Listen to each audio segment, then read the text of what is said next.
Welcome to Bits and Pieces Quilting. Today, we're going to look at another option for a panel. So stay tuned.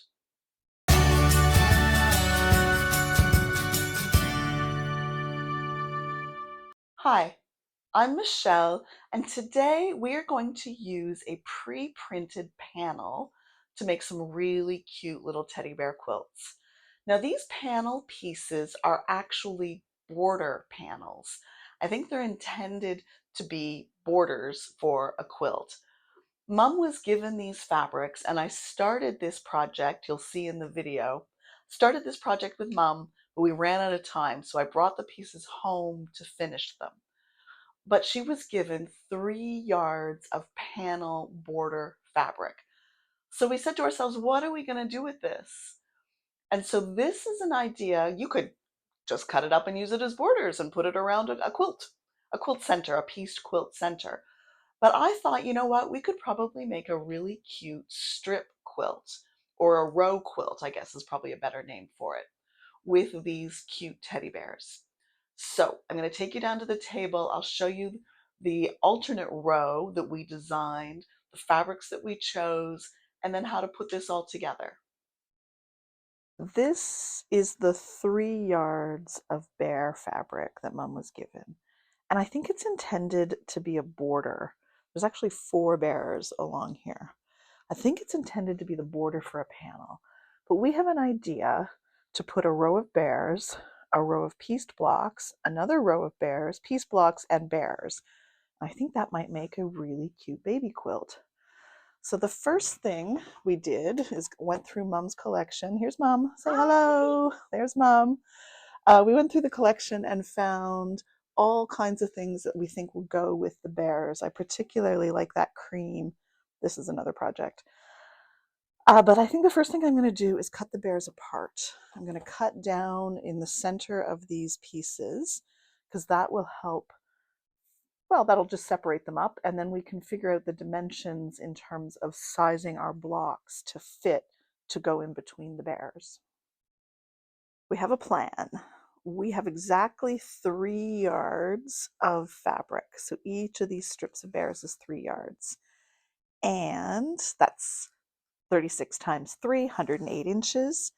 And the plan, let's see if I can show you it here, is to put in those blue boxes, those are going to be the bears, with some really cute Ohio stars in between. And I've separated them with some sashing, and those little strips are exactly 36 inches. So if I cut these into 3, I think the math is going to work out. It's going to be good. These are the fabrics that Mom's chosen for the bears. We're going to use the beige as our background, the red for the center of the Ohio stars, and our star points are going to be made out of this blue. We're going to start with 2. We actually have enough to make 4 out of that 3 yards of baby border fabric. We're going to start with 2 because I'm concerned we may not have enough of the background. We may have to go to plan B for the others. But we'll start here. I think it's going to look really cute. Mum and I ran out of time the last time I was visiting, so I brought all these pieces home to get a jump start on these quilts. But what I wanted to do is talk through some of my rationale for how we ended up with the design that we did. So let me put a photo here so you can remember the design. It started with measuring the background and then doing some division to understand how much was there, and then what a decent sized baby quilt would be. And I know somewhat from experience and somewhat from probably watching way too many documentaries that multiples of 6 seem to work really, really well. And I really wanted to use 2.5-inch squares or 2.5-inch pieces because those are really common. We may have been able to pull from Mum's scraps. It's easy math to do as well. And so when you consider 2.5-inch strips all finish at 2 inches, and you consider 36 inches, all of these are multiples that work together, So a block like this will finish at 6 inches. That's with all the seam allowances considered in the final project. And so 6 of these will give you 36 inches. So that's really quick and easy math. When I laid out 6 of these Ohio Star blocks side by side, I thought it looked a little cluttered. And then because of the 36 inches, if I took out one of the blocks and substituted these little 1-inch sashing pieces, that gave me a sashing strip at each end plus one in between each of the remaining blocks for a total of 6 sashing strips. So I'm back to 36 inches using just 5 Ohio Stars. So it sounds a little bit complex, but it actually works out really quick and really easily. And also because I have a tiny bit of flexibility with the pieces of borders that I have. If I needed to cut them at 34 inches, I could have done that. If I needed to cut them at 40 inches, I could have done that. But 36 inches for those panel pieces, and then 6-inch blocks with a total of 6 inches of sashing makes all the math work out perfectly. Then we needed to decide what our block was going to look like. I like this Ohio Star. I think it's really cute. We could have done just a 9-patch, and that would have given us a checkerboard across the quilt. We could have done a single color in a diagonal and then maybe made it sort of into chevrons across the quilt. We could have used 1.5-inch pieces and made 4 patches for a really tight checkerboard kind of look. But I thought this brought some really nice visual interest and gave us an opportunity to really use that bright pop of red in the center. And then we needed to decide if we wanted to use this design, which we ultimately did, but we also had the option of turning the blue inward, and it gives it a shockingly different look. I don't even know if it's still an Ohio Star at this point, but it's still a really nice block. It would have been a little bit awkward to have the sashing pieces at the sides because then these wouldn't have joined up. And so not only because we like the Ohio Star better, but for some of the design challenges with this approach, we decided to keep these turned around like this. It's amazing the difference it makes, isn't it? Just by turning those a little bit. But I really like the way that looks. And so to make these blocks, they're all made, these are 2.5-inch pieces. So the center block, you know how to do that. You cut 2.5-inch squares. These edge pieces, you cut 2.5-inch squares. That's easy done. For the hourglass blocks, the easiest way that I know how to do is to start an inch bigger. It gives you a little bit of flexibility. And so this is a 3.5-inch square of the beige and the blue. I've drawn a line diagonally down the center of the block and then sewed a 1/4 inch on both sides of that line. You just cut your half square triangles in half. And remember, these are 3.5 inches. I will take these over to the iron and I will press these seams flat. I like to reduce the bulk right off the bat by starting with these 3.5 inches. Once you do that, actually, you know what? I'm looking at my samples and I realized I pressed towards the dark. And there's a really good reason for that, because you want to take 2 of these and you want to nest them together, and you'll be able to feel it when those seams just lock into place.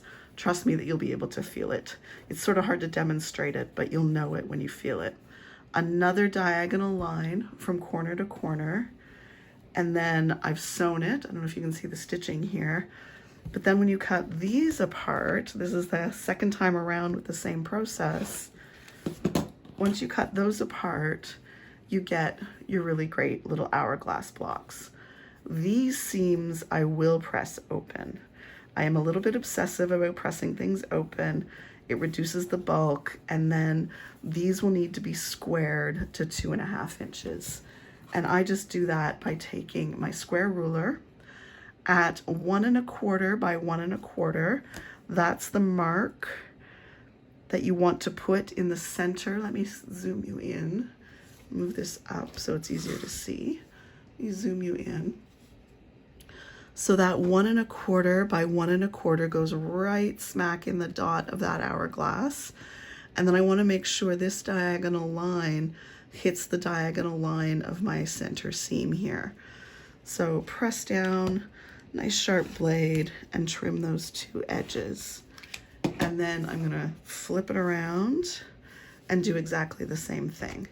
And that gives me a perfectly squared 2.5 inch hourglass block. Same thing, 1 1/4 dot in the middle, 2.5 inches on these nice finished on these nice finished edges, and a diagonal line down the side. All right, so you need to make a lot of these. You need to make 4 of them for each block. But then you start to sew your pieces together. So let me zoom you back out again. So you put the hourglass blocks on either side of the centerpiece, and in this case I've pressed inwards. And then you need to make 2 per block. I've only got 1 so far, but you put the plain background squares on either side of your hourglass block. These I've pressed outwards like this, so that when I lay these pieces down, everything all nests together and I can make my Ohio Star blocks. So I finished 2 of these. I am going to make the rest of my Ohio Star blocks. One of the things I learned from my previous efforts, it's a good thing when you're making multiples because you'll learn things along the way. I've zoomed you back out, and here is the bears, the border fabric of the bears. I've double checked my measurements. I've got 3 layers here, so I know that all my pieces can be the same. In fact, I've got 6 layers because I've got 2 more quilts to make. But this is one piece of 3 layers. I've measured this and it's a little bit wider than 36 inches. In fact, I think it's probably closer to 40 inches, which is a really good thing because I made a mistake with the first batch. 39 inches is what I've got. I made a mistake with the first batch in that I cut them at 36 even. What I forgot to do on these pieces was account for the seam allowance. So these need to be cut at 36.5. They'll finish at 36, as will my row of Ohio Stars. So I'm gonna make my Ohio Stars. I'm gonna cut 3 of these border pieces at 36.5 inches, and then I'll show you some more of the assembly steps as I get there. So I've cut my panel border pieces. This time I cut them properly. So they are 36.5 inches, and there are 3 of them here, all stacked up. And I've pieced my alternate rows. I'm essentially just making a row quilt, but these are the Ohio Stars. Aren't they great? And I think the colors just match so beautifully. So we have 5 stars. These 1.5 inch strips, when sewn into the quilt, result in a 1 inch border. We added the same border top and bottom just so that these stars really float in space. And so I think these rows look spectacular. And this is also 36.5 inches. And there's 2 of them.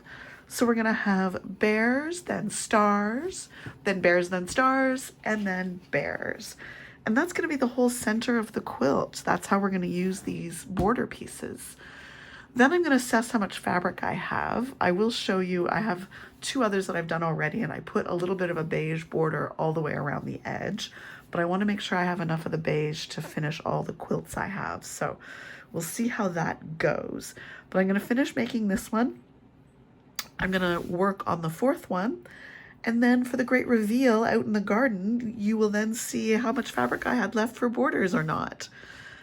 This has been a really great way to use these long border pieces as components for the body of the quilt. All right, here is one of the 4 teddy bear baby quilts all finished. I think these panel pieces that are intended for borders do a great job as a row quilt, and I'm really happy with the Ohio Stars. I think we were lucky to find some really beautiful coordinating fabric with the beige, that rusty red, and the blue. Again, as typical for me, I just put an all-over free motion design over the whole thing. I put the rusty red on the edge. You can see I haven't finished the hand binding. And then this one has just a pale blue on the back. Because there's 4 in total, the backs are all a little different just because we were using up the fabric that we had, but I'm really happy with these. I think Mom is going to be thrilled when she sees them. So an alternative use for a panel that's intended for a border, just turn it into a row quilt. I hope you enjoyed this design idea for panel borders not being used as borders. It does take a little bit of quilty math to get the rows calculated properly, but the ideas are infinite in terms of putting whatever kind of blocks you want in those alternate rows from your panels. In the end, we got four quilts with the bears, and I think they just looked really adorable. Thanks very much for watching, and don't forget to make the most of your fabric bits and pieces.